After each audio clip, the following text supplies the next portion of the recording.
পুরাণ অনুসারে রোহিণী নক্ষত্রে রাত ঠিক 12টায় জন্ম হয় শ্রীকৃষ্ণের। 6ই সেপ্টেম্বর জন্মাষ্টমী পালিত হবে। এই বছর এই দিনে রোহিণী নক্ষত্র থাকায় শুভ যোগাযোগ গঠিত হবে।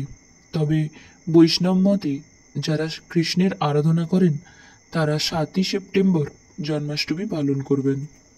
হরে কৃষ্ণ। চলুন জন্মাষ্টমীর ব্রত পালন করি। জেনে নেওয়া যাক কিভাবে জন্মাষ্টমীর ব্রত পালন করবেন।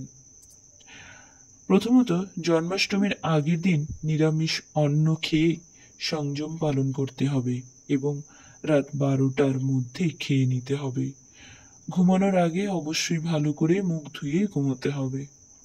দ্বিতীয়ত, জন্মাষ্টমীর দিন সকাল থেকে মধ্যরাত্রি পর্যন্ত উপবাস এবং জাগরণ অবশ্যই প্রয়োজন। উপবাস থেকে হরিনাম জপ, কৃষ্ণলীলা শ্রবণ, ভগবানকে দর্শন, ভক্ত সঙ্গে হরিনাম কীর্তন, অভিষেক দর্শন করতে হবে এবং ভগবানকে অভিষেক করে একাদশীর দিনের মতো অনুকল্প প্রসাদ সেবন করতে হবে। তবে যাদের উপবাস পালনে সমস্যা, অসুস্থ, তারা অবশ্যই দুপুর 12টার পরে কৃষ্ণের কাছে ক্ষমা চেয়ে একটু দুধ বা ফল খেতে পারেন। তবে এই ব্রতে একাদশীর মতোই অন্নসহ পঞ্চরবিশস্য খাবার বিধান নেই। তৃতীয়ত, জন্মাষ্টমীর পরের দিন সকালে স্নান করা শেষে নির্দিষ্ট সময়ের মধ্যে পারণ মন্ত্র পাঠ করে শ্রীকৃষ্ণের প্রসাদ দিয়ে পারণ করবেন।